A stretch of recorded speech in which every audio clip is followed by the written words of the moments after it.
Welcome, everyone, to the Modern Day Overthinker podcast. My name is Colin, and I'm your host. This week's episode is with Ramiro Antonio Perez. Sorry, I'm a little late on this episode. There were some technical issues, but I promise it's worth the wait on this episode. I spoke with Ramiro, and we talked about his battles with addiction, mental health, building a new life, making amends. Just had him share his story, and it's an awesome story, and it's very compelling, and I feel like a lot of you will enjoy this one and get a lot out of it. It was very heartfelt and emotional, vulnerable, all the things that we like to hear on this podcast because sharing is very important. I'm very grateful Ramiro really opened up on this and shared a lot of his story with us, so I appreciate that. And before we begin here, I want to give a shout out to a couple of our sponsors for this episode. Brandon over at Flyover State Pictures. The link will be in the description of this podcast. He helped get the video updated for YouTube, so if you're not subscribed on YouTube, definitely subscribe to me, Modern Day Overthinker, and Flyover State Pictures. Also, follow them on Facebook. I'll have the link in the description of this podcast. Also, I have a message from one of my new sponsors, my dear friend, Katie Miller. This is a message I cannot read in her voice, but I'm going to read exactly what she advised me to mention because there's a special offer for Modern Day Overthinker listeners that want to purchase her products. So this is Katie. Hello, fellow Modern Day Overthinker fans and overthinkers. I'm Katie Miller, and I own Lily & Pine, a clean skincare brand made locally here in the Quad Cities. Our lotions, scrubs, soaps, and sprays help my customers not have to overthink holiday shopping or self-care. Head to our website and enjoy $10 off any order, no minimum purchase, with the code MDOT, and that's lilyandpine.com, LILLIE and AND Pine, PINE.com, and use the promo code MDOT for $10 off your order, no minimum purchase. It's a busy time of year, so I'd like to recommend our best self-care option, Calm Balm, a moisturizing, mood-balancing vegan balm. Truly equals parts skincare and self-care. We all deserve to be in a good mood. Calm Balm helps. Again, that's Lily & Pine. Katie from Lily & Pine is a good friend. She's also been on the podcast before a while back, so check that episode out. That was about a year ago.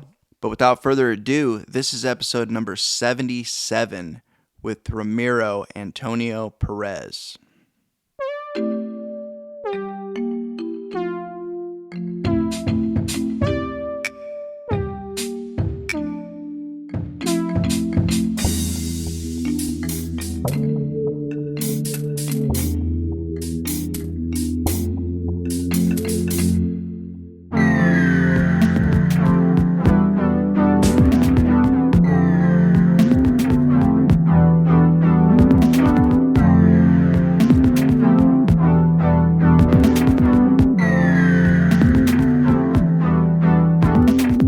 Welcome, everyone, to the Modern Day Overthinker podcast. My name is Colin, and I am your host.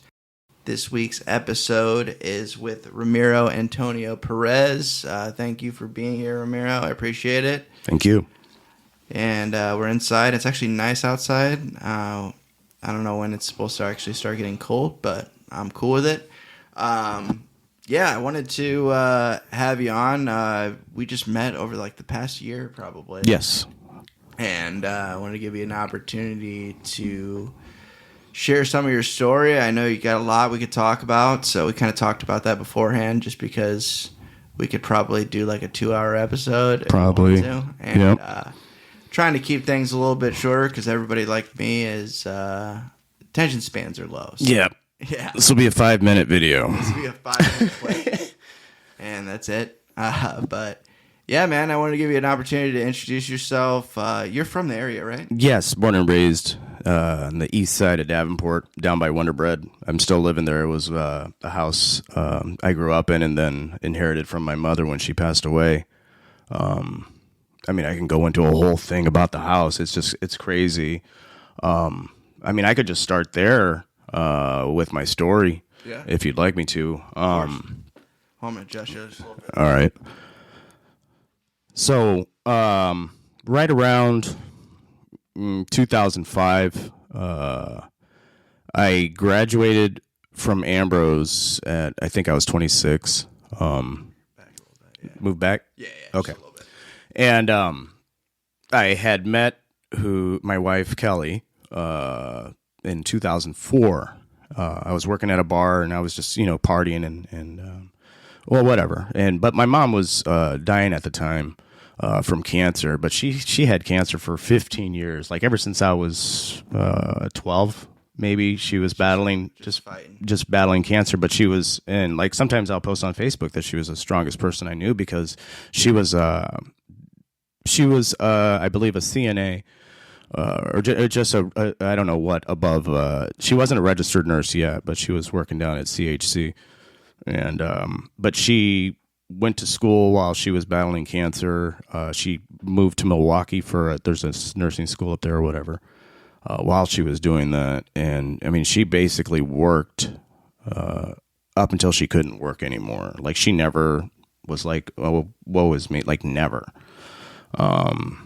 But anyways, when she passed away, I graduated from Ambrose.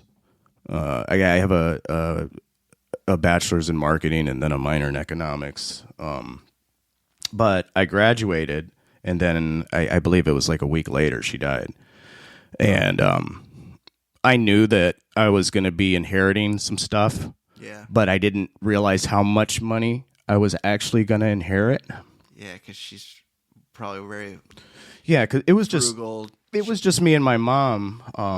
Growing up, my father. I have a great relationship with my dad. Just to preface it, but he left when I was in the second grade.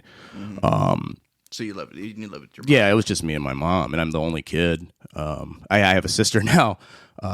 From my dad's marriage, and I love everything about that whole situation. At first, when I was a little kid, I didn't know how to react. Yeah, but anyways, my mom passed away. I inherited a lot of money, and how old were you? 26. Scary time to get a lot of money. Yeah, and I was already in kind of the nightlife, party life. Mm-hmm. I wasn't DJing anywhere at the time, but I was still, I DJ'd in I DJ'd in my bedroom for like almost 10 years before I even had the confidence to like, hey, does anybody want to hire me to DJ? You know what I'm saying? And I think that's just messing around. Yeah, and fun. Yeah, but she passed away, and I inherited all this money, and I was like, well, okay, now I'm going to have my own DJ business, and I bought all this equipment, and but then when I started working at the nightclub, it was Lucky's up at the Steeplegate. The bar back had a very great ecstasy connection, and I just started blowing money. I mean, it was just I'll just go ahead and say I went from $250,000 to nothing within 2 years, maybe even a year. Oof. Yeah, and a lot of it was gambling too. Yeah, I would just get very. I was always a stimulant type person. I was never really like a cocaine addict. I was at a time, but anyways, whatever you got. Yeah, whatever you got. I never did heroin or smoked crack, but yeah, it was just after that. I had my first child, and then I started working in nightclubs. And were you still with the same woman? Yes, I was with Kelly the whole time, and I got this huge ego. I think a lot of it was the attention that I never got in high school, just period, and I didn't know how to react to, I couldn't control myself, basically. to all the attention I was getting on top of the drugs that I was doing. And I did a lot of bad things during that time, you know, as far as infidelity, lying, stealing. And it just all built up to this head where I started losing. So you're untouchable. I thought I was untouchable, but then it came to a point where I started losing every single thing, and it was just like, you lost this, you lost this, you lost this. And I was working at a DJ shop that's in the area, and I was co-managing that place. And that's when I was really bad. Like, that was one of the last jobs that I had. And it was just me and another gentleman running the place. And his father had passed away. And I kind of like, he took his father's spot, and then I took his spot in the business. His father was nice enough to give me an opportunity. And I did the thing that I told myself that I would never do. And that is steal from somebody who's real. You know, I always had this attitude that, oh, yeah, you can steal from stores, blah, blah, blah. That's okay. But I would never do it to somebody that's real. Yeah, you had a line. Yeah. And it got bad. It got really bad quick. It got so bad that, I obviously had to fess up to it. Yeah. And then he actually let me keep the job after I fessed up to it. And then I think it was maybe a day or two later, I caught myself doing the same thing. Oh shit! And I said, you know, I can't work here anymore. I can't control myself. Good call. You know, and then after that, that's when I think that's when my wife left, and we were separated for a good year. She actually moved out of the house that we were living in, and so I was living in our family house by myself, and I just went downhill real quick. And that's when I started. I was doing a lot of cocaine, and then the cocaine that I was getting wasn't any good. And this friend of mine that Classic. Classic. Yeah, this friend of mine, he was always smoking meth, and like I said, the cocaine wasn't any good anymore. So I was like, all right. Yeah. So I tried that, and it was on. And then we learned how to make it. And that's when I turned into like this weird hermit where I, you know, had all the windows in my house covered with blankets, and then I'd be cooking dope in the house. But the weird thing was that I was just by myself. I never, after that friend that, like, we had a falling out, whatever, but so I was just by myself in my house cooking dope, and then me and my wife got back together somehow, you know, and I moved into her place, and I was clean for a little bit, and then I think I went back to my house, and I found a foil, because I would smoke it on foils, and I found a foil up where I would hide them. And it still had dope on it, and I was clean. And then I was just like, you know. And then after that, the thing about addictions is that and not everybody knows, but it truly progressively gets worse. Yep. And it got so bad. I was actually on probation for the theft from that business that I worked for. And I stopped seeing. I booked on my probation officer twice. I mean, it's just so weird talking about the things that I used to do, because it's just like I'll tell my therapist, and he's just like, I can't believe you were like that, you know? Yeah, it's I get what you're saying. And I know some people that have done some reckless stuff, and they've told me, and I know them now, like they've been clean for a while. And I'm like, no way. Right? Yeah, and I'm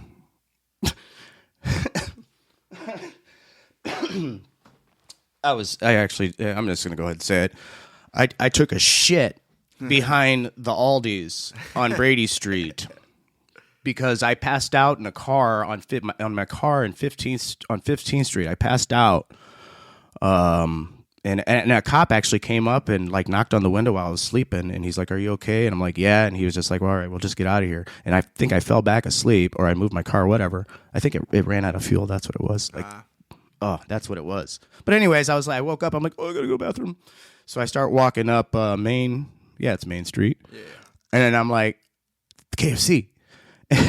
and I'm just battling. I can't believe I'm talking about this, but whatever. Yeah. And then it was like, I'm like, wait a minute, it's only 9 o'clock. KFC's not open. And I'm just like, oh, and I see a trailer, and then the ramp goes down and so the trailers can have space or whatever. So I was like, I can go back there, and man, and so I always think about that. I'm like, have you ever taken a shit behind Aldi's? You know, That was my rock bottom. that was kind of I think that close. that was pretty close. But anyways, you know, like I said, me and my wife got back together. I relapsed, and then I started cooking dope again, and I still had the property here in Davenport. She lived out closer to Buffalo or whatever, Bluegrass. And I would go to my house and go up in the attic and cook dope. And I had squatters living there because I was in a relationship before I got back with my wife that I let this other girl live in my house while I was back with my wife. And she kept saying that she was going to pay me rent. I'm like, you're going to have to pay me rent here soon. But it basically, she was squatting in my house, and I was just letting it slide because I was cooking dope in the attic. So anyways, I think it was that week I told the girl, hey, you know, you're going to need to start giving me money to live here, you know? And, she, oh yeah, okay. Yeah. So, then a couple days later I go there and I'm like, I'm going to go up in the attic. I would never tell them what I was doing, but I'm like, I'm going to go up the attic and clean out the attic. Cause that was always my excuse. My attic was always a mess. And, I went up there, cooked dope, drove back to, my wife's place, and then to pick her up. And I think I took what I had just made and I put it under my youngest daughter's bed because I knew I was going to come back before my youngest daughter came back to grab it, whatever. As soon as I pull out of the property and onto 61 South, 61 South, two squads pull up behind me, and I'm like, hey, what's going on, guys? Yeah. And they're like, just stay here, blah blah blah. And they pulled me out, and I'm like, what's going on? I know I haven't seen my probation officer in a while. And they're like, and then they finally like, we're investigating meth lab, and I'm just like, whew. And they took, or I basically was just like, all right, yeah, that's what I was doing. They were like, were you at a high V, the low V, buying pseudos? And I'm like, yep. And what did you? I said, I basically told them everything I told you. You know, yeah. I went there, boom, boom, boom. That's where everything's at. I fessed up right there, then and there. And that's, I don't know. I hope to never be in that situation again because they're always like, don't say nothing to the cops and whatever. I don't really give a shit. And you weren't rolling on anyone but yourself. Exactly. Yeah. And that's where the other situation comes in with me being locked up in county for a year and a half. When I got locked up, I was facing 60 years. So my wife, we were actually divorced we're still divorced. For financial reasons, but she completely cut me off. I think she showed up the next day after I got locked up, just like, what the fuck, man. And I can't even imagine how she was feeling, and my kids, for fuck's sakes. They were, I think my youngest was pretty young. She was maybe 4, 5, and then my oldest was maybe 8, 9. I don't know, whatever. But so anyways, I was facing 60 years, so my wife thought everything was over and done with as far as me being of any existence, basically. Yeah. And I don't fault her for that at all, because I don't, I fucked her over so hard. It's just amazing, where I'm at today. But I was in county for a year and a half because the what do they call him? The DA, the district attorney or whatever. She actually is the district attorney of Scott County now, Kelly Cunningham. I actually saw her at, I wanted to thank her almost for keeping me in there that long. It was torture. I actually, not torture in a sense. Like Scott County Jail is like the nicest jail you can be in. Like it's almost like I compare it to the Radisson. Like that's how nice it is for a jail. Oh, really? It's very nice. They have a lot of nice programs, but psychologically, it's still jail. It's still jail. It's still pretty bad. I didn't get to go outside, breathe fresh air, see the sun for a year and a half. Ugh. You know, and like you mentioned before, it's like just send me to prison. You know. Yeah. But that whole time I was fighting to get into a program called drug court. Yep. If you're familiar with the drug court program. Yeah. So I kept writing. Jeff Fall. Shout out to Jeff Fall. But I kept writing Jeff Fall. He was a probation officer. He's now retired. I've messed up. And you would just write these letters and send them in and just keep hoping. And I kept seeing people that had lesser charges than me, or had worse charges than I did, get accepted into it, go to prison, come back, and I was still sitting in county, and they got accepted into drug court. So I was just kind of like, what the hell's going on? And so basically what it came down to was that they were trying to see if anybody would roll on me, or, because I didn't have anybody to roll on because I was doing all the purchasing of everything. I didn't have people buying me pills. This wasn't Breaking Bad. I was just making enough to get to the next purchase of pseudos, because you can only buy so much within a period of time. Yeah. And now it's like even harder. I don't even know. You don't want to know. Yeah, I don't want to know. Yeah. But they were trying to see if, because at that time there was a lot of people getting busted for cooking dope, but they were like operations. Yeah. You know what I'm saying? And so they were trying to see if anybody was going to involve me in it so that they could make themselves look better. I don't know. Yeah, build their case. Right. But regardless, I think if I hadn't have gone through all that, I wouldn't, I guess, be where I'm at today. It's as simple as that. But yeah, I was in there for a year and a half. I finally get accepted into the drug court program. And at the time you had to go live at the adult rehab center, the Salvation Army, there on Brady and Kimberly, pretty much. And I lived there for a year. And I was scared to leave that rehab center because I was so institutionalized. Complacent. And not complacent. I didn't. You were just like, you had that structure. I had the structure, but I didn't know what I was gonna like. I had a friend that I was locked up with in county, and he always said, "I'm gonna get you a job because my dad owns a construction company. I'm gonna get you a job." Excuse me. And so I get out, and as soon as I get out of the rehab center, that friend let me move in with him.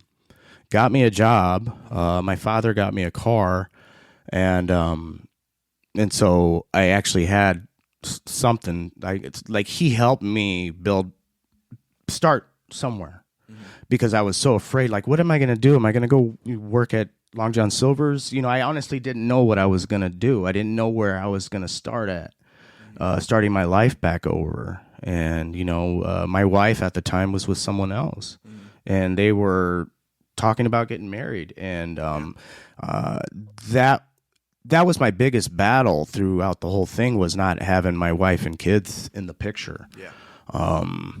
But like I totally understood why everything happened the way it did. And I don't. It still sucks. It did. It sucked really bad, and I tell her when I can, like, I don't fault you for anything that you did. Yeah.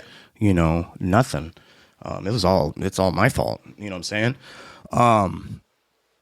But so I get out, and this was in 2016, and I start working, I start building my life back together.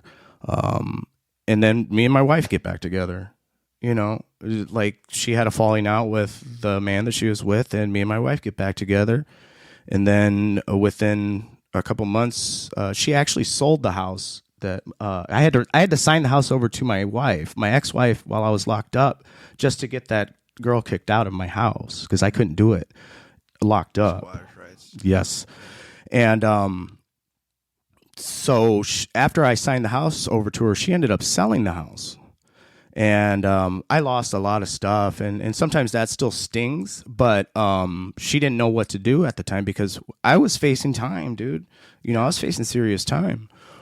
So, anyways, we get back together. We move back into the house, and I pretty much quickly move up the ladder in the construction world. Just by doing what I'm supposed to do, showing up to work every day, being honest. Yeah. Just doing what doing what you're supposed to do as far as it, kind of how I look at it now. I was kind of like a robot, you know what I'm saying? But like the whole time it was just like, you got to have integrity, dude. You got to have integrity. Like that's my biggest thing is having integrity and not, I have the,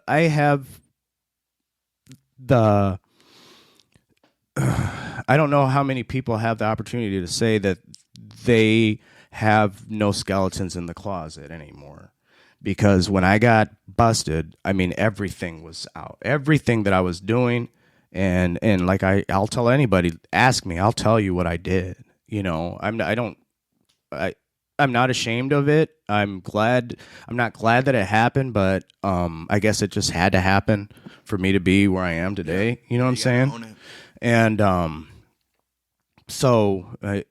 but during those years where I was just doing what I was supposed to be doing, my mind was doing this thing where it was like, hey, you suck. What did you do? You fucked everything up, You should be here. You shouldn't be here. Yeah. And this was up until like a year and a half ago. I mean, and I'm not boasting or anything, but I'm driving an $80,000 company truck, and I'm managing a business for the owner of the business, and it's just me and another guy. That's what I currently do. So I don't answer to anybody. Me and the owner of the business, we talk maybe once a year. We'll probably start talking more often here soon, but so I had all this freedom. I was making good money. But I still was just like, dude, you suck. Like what? Still had that. Yeah, just like, dude, you're not. Why don't you have that? Why don't you have your own truck? Why don't you have a Mustang?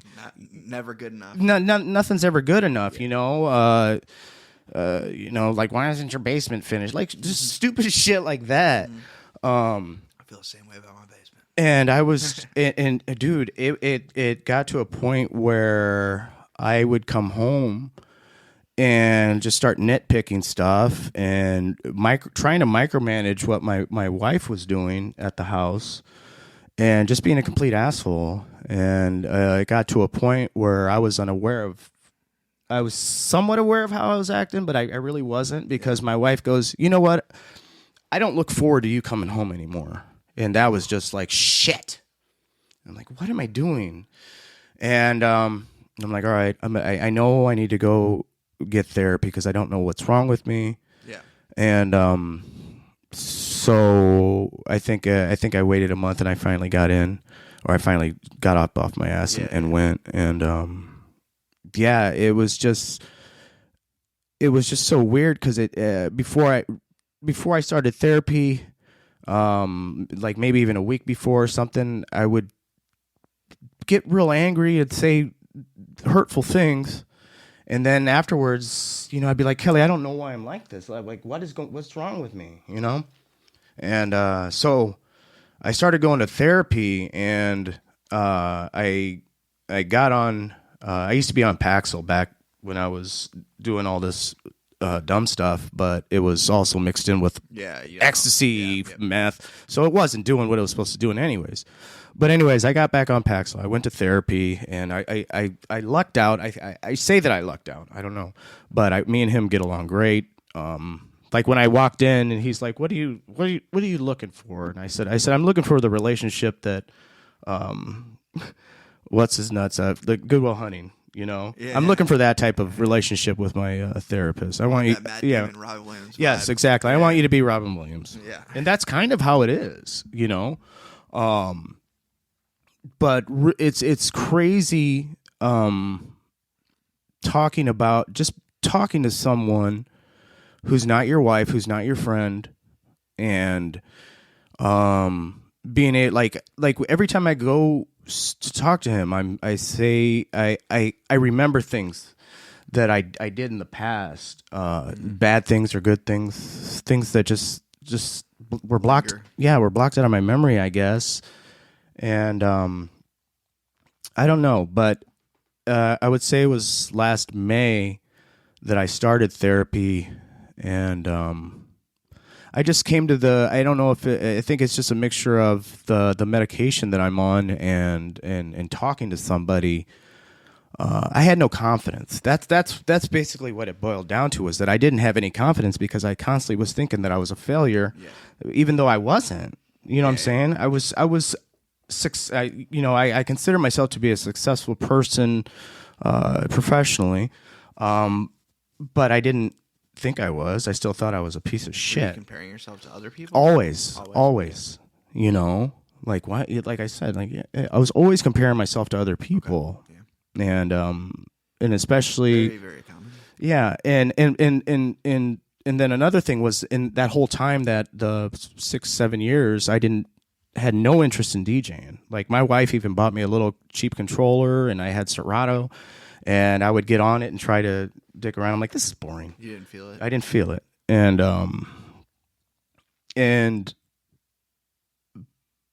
I don't, like I said, I think it was a combination of the therapy and the medication that I started regaining my confidence and saying to myself, hey, dude, you are good enough. And then I learned the whole how, you know, what people say, you're your worst enemy. What it to me, it's your subconscious is constantly trying to tell you that you're a piece of shit. You know what I'm saying? And that's what I try telling my youngest daughter, because she has a lot of the same qualities that I have when I was her age, but she's super overachiever. She's a great dancer. She's in sports. I mean, she's amazing. 14 years old, has a job too. But wow. Yeah, and there it goes. But yeah, you were talking about your just like the comparison and the telling yourself you're a piece of shit. Right, yeah. And I was telling her that don't ever listen to the voice inside your head that's telling you that you're not good enough or making you doubt things. And just the whole confidence thing is crazy to me, because I always wanted to emulate my father, because my father always can just go up to anybody and talk to people. And I was like, man, you know, why am I not like my dad? Yeah. You know, and that's what I told my therapist when I first started seeing him. I was like, I want to be like my dad, as far as, and I haven't even told my dad this, you know, but shit.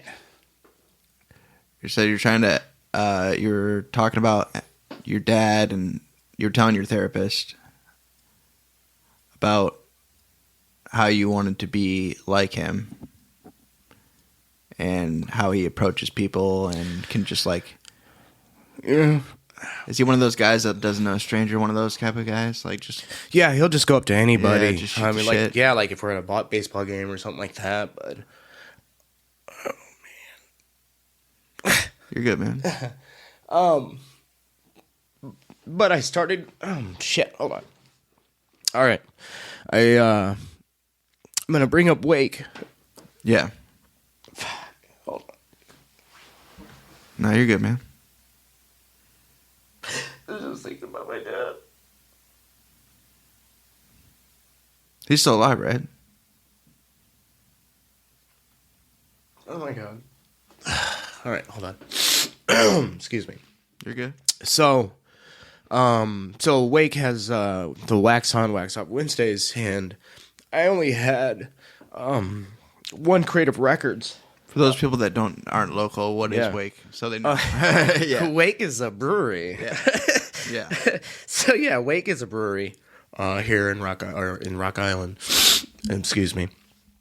But anyways, they every Wednesday they have a thing where people can sign up for 20 minutes to spin records and spin whatever they want. And I would go there. I'd ride my bike over there when I was going through therapy, trying to work things out.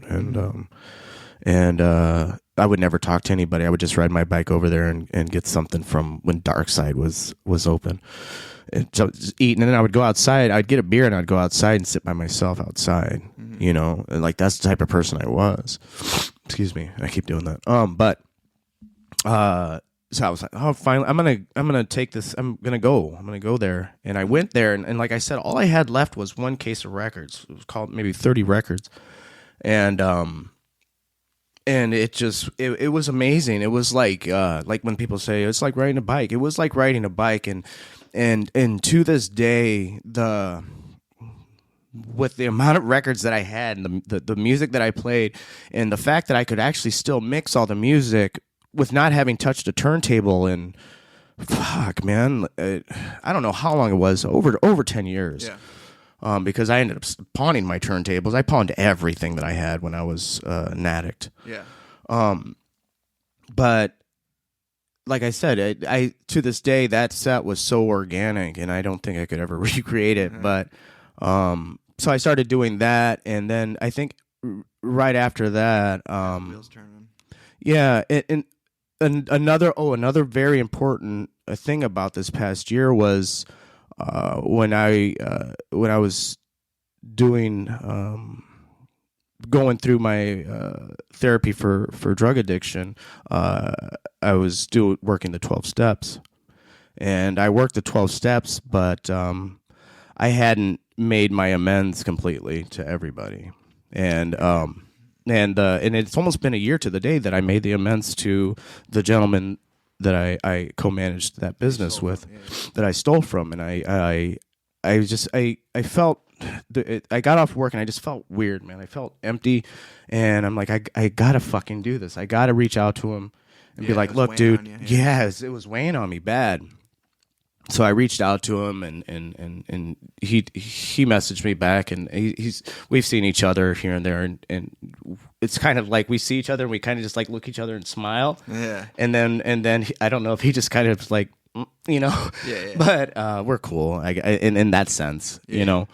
But you don't expect him to be your best friend, right, yeah. And he's also a very successful DJ, awesome. Here locally. He's amazing. He's an amazing person. If he is listening, you are amazing. But after I made that amends with him and reached out to him, that weight, like everything, just like 180, just like. You know, it's just like, oh my God, I feel alive, you know, and they talk about the 12 step, and my dumbass had to look up what the 12 step was a couple weeks ago because I forgot what it was. That happens. And it's a spiritual awakening. And I'll go ahead and say I'm an atheist, but I think you know, any type of spirituality that you feel is all in your head, regardless. But I had this spiritual awakening within myself where it's just like, you know, I'm not ashamed of myself anymore. Yeah. And that was the biggest thing, that as soon as I made those amends, I knew that I could not hide or walk around with my tail in between my legs anymore. And I think that's what it was. That was a big thing since I've been out of jail that was weighing on me, that maybe at the time I really wasn't aware of it. Yeah. But yeah, I mean, there's a reason the 9 steps 9. So yeah. But yeah, it's just it's crazy, and you know, the weird thing about Scott County is that when you're in the drug court program, you have to go to so many meetings, and really the only meetings worth going to around here are the AA meetings. For the Alcoholics Anonymous, and I'm not an alcoholic. I do drink. You know, I'm California sober. However, you know, natural, anything natural. Yeah. You know, so I'm not going to sit here and act like I'm a saint. You know. Yeah. But I'm in control of myself finally. You know, I know what my boundaries are. You know, I'm not the type of person never say never, but I'm at a point in my life that, you know, I guess I actually have a conscience now. Whereas before, I didn't care what I was doing because I was either always so messed up or there was just something going on in my head. But it's, ever since I got back into DJing and I made a post on Facebook, I didn't have to, but basically kind of a summary of my story saying what happened to me, because a lot of people that might have been following me but went back when I was DJing, because I was kind of successful back in the day.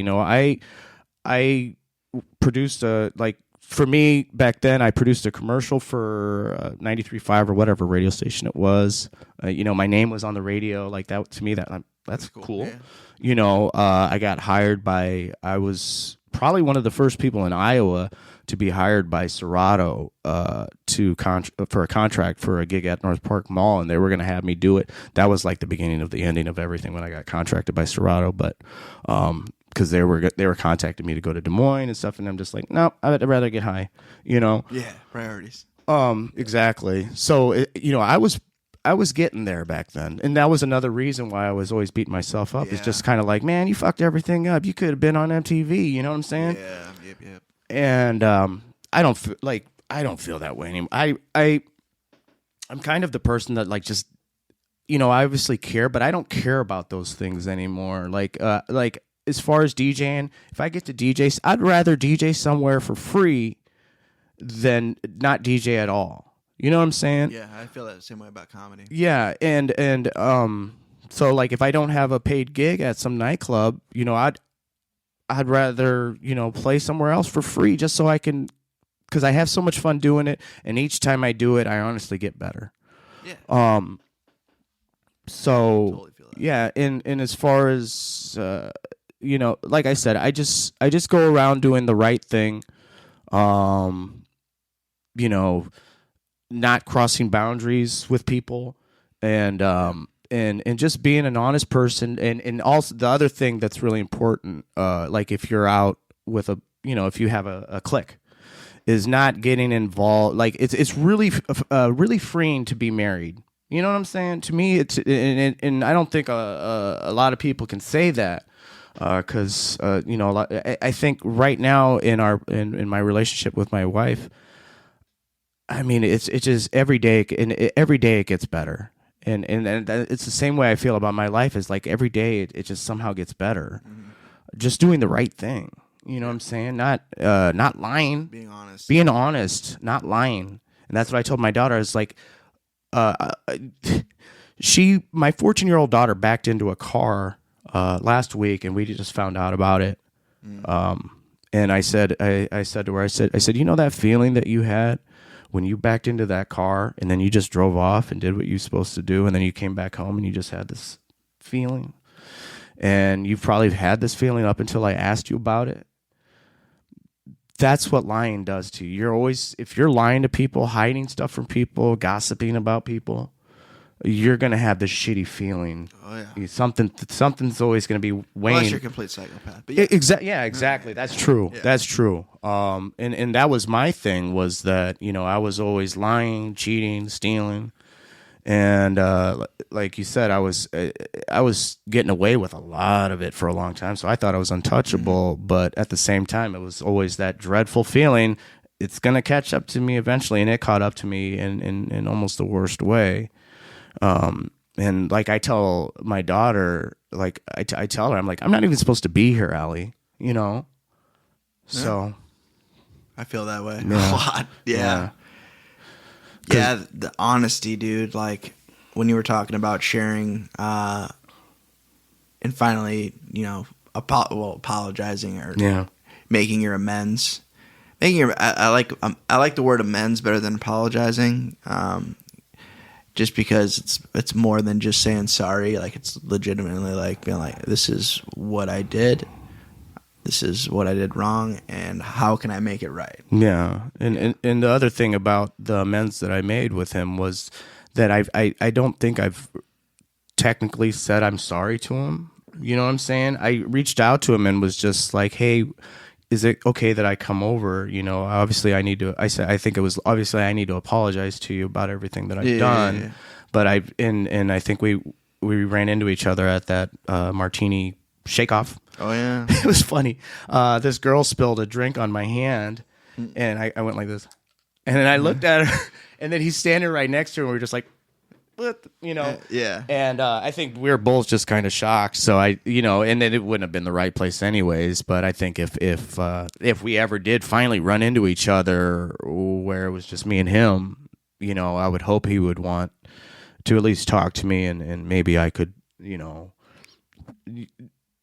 really say I'm sorry. You know what I'm saying? Because I don't think I've reached out. Like, that's what they say. You reach out to him.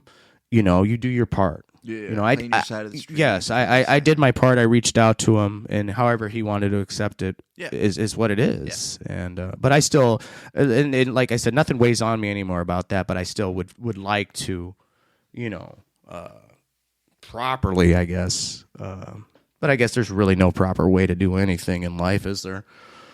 Yeah, there's no handbook on that. No. Yeah. And that's what like going back to the situation with my daughter wrecking a car, I was telling my wife was freaking out about it. I'm like, honey, we don't know what we're doing here. We've never had this happen to us. And my wife's never been the type to take her parents' car. I took my mom's car once when I was like 12. And my stepsisters, I believe their cousins, would always take their cars when they were like 15. And so I'm like telling my wife, I'm like, kids kind of do this dumb shit, you know what I'm saying? But if it happened, like, and then I said, Allie, if don't ever you can, but don't ever make the same mistake twice.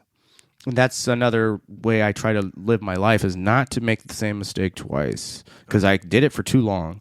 I don't know. Yeah, learning from those mistakes, and oh my God, I was so scared to take my parents' car. I never did it, but I know so many people who did that. Yeah. Oh my God, it was so common. I mean, at that age, at least she was. 14's. Luckily, she knew kind of how to drive. Yeah, she's got. That's the thing, is that she has her permit, and we'll let her drive every once in a while. She's actually in class now, or tomorrow she will. But anyways, I don't know. But at that age, I used to be a kleptomaniac when I was 12 to 13, 14. Mm-hmm. And just the grimy shit that I used to do when I was a little kid, and that was the other thing, is just like, why didn't you tell us? I confronted her about it. I prefaced it by saying, I said, honey, you need to understand that I don't get mad about like serious things. Like if it's something serious, like I won't get, like my dumbass gets mad about having to, wait in the car. Like my anxiety, like the only type of anxiety I get now is like driving, like I hate to say this, but she knows, like I have to drive my daughter around a lot of places, and sometimes she's got so much going on that she'll forget, and then she'll say, oh, I need to do this, and then I'll just like, I did not plan for this. That, or like the first time I took her to her driver's ed, she forgot her ID or driver's permit, and like stupid shit like that makes me mad. Yeah. But like something serious, like I was like, don't be scared to tell us something, because I used to be that way when I was a kid. For some reason, I was scared of my mom, and my mom wasn't mean, but I guess I just always had that. You don't want to let her down. I think, I guess, I don't know. Like I was just, it was like I was a good kid on the surface, but I used to change my report card. Like at Assumption, they used to print out, it was like a dot matrix. They would print out your grades. Mm-hmm. And so I would turn D's into B's and F's into B's. And I learned it from somebody else, but we would do it and it would look perfect. And what I would do is then I'd photocopy it and then give it to my mom. Like I was so intuitive with just the dumbest shit. You know what I'm saying? I forgot you went to Assumption. Class of '96. Yeah. I went back there for a game for one of my daughter's games. It's weird, isn't it? It's weird. I want to go back through the hallways and stuff like that. I just want to smell it. That's all, yeah. Yeah, it hasn't changed that much. It's they still don't have AC there. It's insane. Remember that August? I don't remember much from high school. I mean, I do remember bits and pieces of it, but I was basically one of like 3 people of color at Assumption. Oh yeah, that's how it works. Yeah. And I don't know. I was always like the stoner kid, like the whole time at Assumption. Yeah. And then like when I was a senior, by the time I became a senior, like that's when stoner culture was in, and everybody. Then you were cool. Then I was cool, and I've been doing this the whole time. right. Yeah. But yeah, and like I'll run into old classmates and say if this was 2 years ago, I would just kind of like, but now I'll like come up to them and be like, hey, Yeah. And that's because you were probably comparing yourself to them. exactly. Like, yeah. Oh, look at this person. They got their own business. Blah blah blah. Look at me. Yeah. But yeah, I don't care anymore. That's the thing. The only thing I care about is my wife and kids. And just making sure that they're okay. That's the You have your son's older? No, I have two daughters. I got an 18-year-old. Yeah, I have an 18-year-old and a 14-year-old. And like that's all I care about. I don't care about money. I don't care. I honestly don't let other outside forces bother me. And going back to anxiety, the other thing that gives me anxiety is other people's anxiety. Ooh. Like if another person's, you can tell that their anxiety, they have bad anxiety. Yeah. But like my anxiety turns into anger. It's weird. Mine can do that too. Yeah. So my anxiety, like every time, just turns into anger. You just get irritable. I get very irritable. Yeah. I kind of get like this, just kind of like, and you get mad about dumb shit. Exactly. Yeah. I don't know. Yep. And you're just walking on eggshells around yourself. Exactly. Yeah. But yeah, that's all I care about. Well, you learn that in therapy, though. Yeah. A lot of that. And how often do you go to therapy? Are you a weekly guy? I was weekly. Now I see him maybe 2 times a month. I'm gonna go see him tomorrow or Tuesday. Or no, I'm sorry, Monday or Tuesday. I was like, you got a Sunday guy? Where you? Yeah, right. No, where you finding Sunday guys? No, no, and that's the thing that kind of pisses me off is that I'm fortunate enough to have decent insurance. Yeah, and more rare. Yeah, and it makes me angry that there's people that I'm not saying that I don't need therapy, but I think there's people that need it more than me. You know what I'm saying? And I don't know if that's a fair thing to say, but they can't get help. You know what I'm saying? Or it's gonna be 2 months till we can help you. Maybe 2 months is too late. I totally agree with you on that. It's frustrating. Yeah. So I don't know. It's a double-edged sword. Yeah. And I guess I do kind of let things like that kind of bother me as far as people not being able to get help. And I don't know. It's been a big thing in this past year with I give all the credit to obviously myself, but the therapy and again the medication has to be doing something, Yeah. So I don't know. I'm like I said, every day as somehow keeps getting better, and honestly, I've and not to be morbid, but like I've even accepted my death. Like I don't care if I die. It's just it is what it is. It's life. But you're not living that lifestyle where you're like right, because there's a different way to look at that. Like if you're like in active addiction, like, I don't care if I die. That's like a dark, morbid. Right. Yeah. You're just like okay. It's more in the sense like it's okay. It's okay if I die. I'm not living with regrets. Yeah, exactly. Yeah, I guess that's the way to look at it. Yeah, that I don't have any questions about things, and it is what it is. Yeah, I know this older lady from recovery who said something recently about she's getting older, so I had a lot of friends pass away, and she's just like, I'm living every day like it's my last. I'm like, hell yeah. Right. Yeah. It's like, that's kind of how you got to do it, man. You don't know. Even if whether you're 25 or 75. Yeah. And that's, and have you heard this, that people who are, I guess, creatives. Yeah. Creatives and perfectionists, which we tend to be. Yeah. That if you get like I smoke a lot of cigarettes, and I do need to quit, and I always tell myself that. Yeah, like before the end of I never got hooked on cigarettes. I don't know how I didn't, but yeah, like before the end of the year, like I seriously need to quit because it's expensive and it's obviously not good for you. No. But like talk about progressive addictions, like I've gone from 1 pack to 2 packs a day, but then I rationalize it by the fact that I get up at 4 a.m. every day, and I don't go to bed till like 10, so that's a lot of cigarettes to smoke. But the thing with creatives is that we got to be perfectionists at everything, and we also, if you're into addiction, you want to be the best addict there is. And I think that's basically what it came down to with my meth addiction, that I wanted to be the best goddamn meth addict that there is, and that's kind of the attitude that I had that I didn't really realize until now. But yeah, it's just, and it's just like I'm not gonna end up like these guys. Exactly, but it's just kind of weird how the mind works, where I can have a drink, I can drink socially.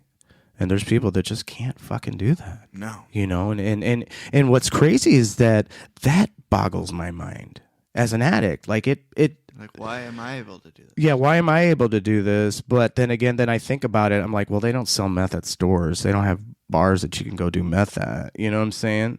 So imagine how hard it is for an alcoholic to just live life. Everywhere. Dude. It's everywhere. So accessible. It's yeah, and the fact that there's no stigmas attached to it, really. When you think about it, in society, there's no stigmas other than somebody died, drunk driver, and when people die, a lot of people die every fucking day from drinking. Yeah. And nobody really cares, It's just kind of I could go into this whole thing of how the system works and stuff like that, but I'm not gonna. I need to have a conspiracy episode though, for sure. I've been talking about it for a long time. I've had so many people on that are like had to stop themselves, like you just did. Yeah, and I like that. I like going down the rabbit hole, but it's like maybe I need to start a different podcast for that. Yeah. But there's so much to go off of. Because when I first started the podcast, I didn't know what I wanted it to be. I knew I wanted to call it Modern Day Overthinker because I just liked that name. And it was always just stuck in my head. But I was like, what am I going to focus on? There's so many things I could talk about. And yeah, conspiracy theories was one of the things that I was like, And then I was like, okay, there's enough of that going on. And the biggest feedback I've gotten is like, oh, you're a dude running a podcast where you generally talk about mental health, where it's like, the funniest part is like most of my listeners are women. Yeah. Because women tend to... There's still that stigma with men on mental health. It's getting better, and people are being more proactive about going to therapy and talking about, guys have feelings too. You don't need to fucking hide them. Yeah, yeah, and I feel like I don't know if it's a sixth sense or sixth sense. Yeah. But like I can immediately, not immediately, but if I'm around people enough, like I can pretty much tell what their anxiety triggers are, if they are that type of person and if they need therapy. But I would never be like, hey, dude, you need to go see a therapist. And that's kind of the tough part, where you can't be like, hey, dude, you should probably go see a therapist. There's something wrong with you. Yeah. And a lot of it. There's only been a few times where I've said that to people. Yeah, and it's the thing is that people aren't aware. You're usually not aware that you're being a certain way at work or acting a certain way, and a lot of it boils down to anxiety or people projecting. Mm-hmm. That's a big one.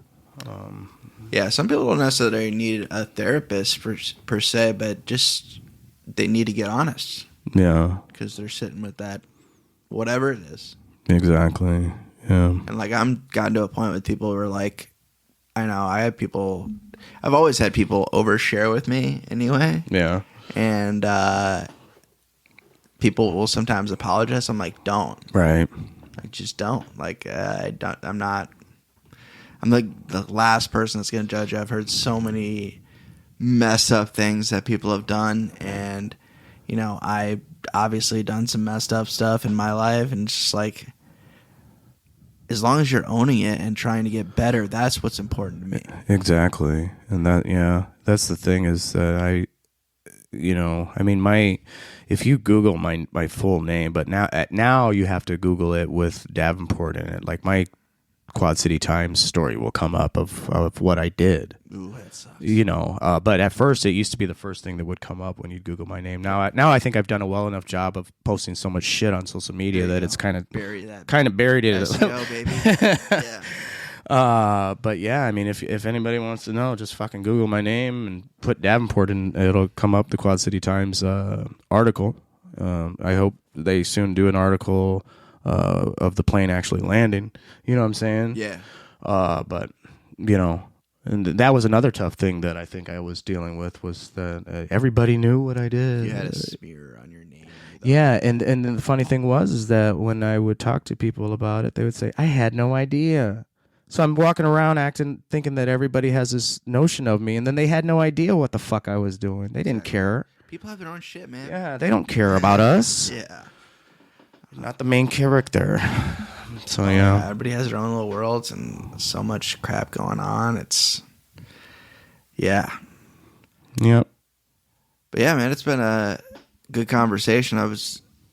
I learned a lot. I didn't know that you worked the steps. I've also worked the steps. It's one of those things where you're like, even if you're not an addict, it's not a bad idea. Exactly. And that's inventory. I told my daughter that. I said that, I worked all these steps, and I said I think everybody should work these steps. Like, why isn't everybody learning this? I think because we were talking about a higher power. And I talked to, and then that's how I got it. But yeah, I think everybody should. Yeah. Why not? It's not gonna hurt you. That's for sure. And then everybody's like always gets hung up on the fourth and fifth step every time, dude. Like, just like, really, it's not. And luckily, a friend of mine was like, "You have an advantage with the fourth and fifth step because you grew up Catholic." Because you went to confession. It's basically the same thing. Yeah. I'm like, yeah, kind of. Yeah. Except for confession, I wasn't always fully honest. Exactly, right? Yeah. I cussed to my mom. I lied. Yeah. I cheated on my test. Like, that was my confession back in Sacred Heart Cathedral. So, yeah. Yeah, Sacred Heart, baby. Mm-hmm.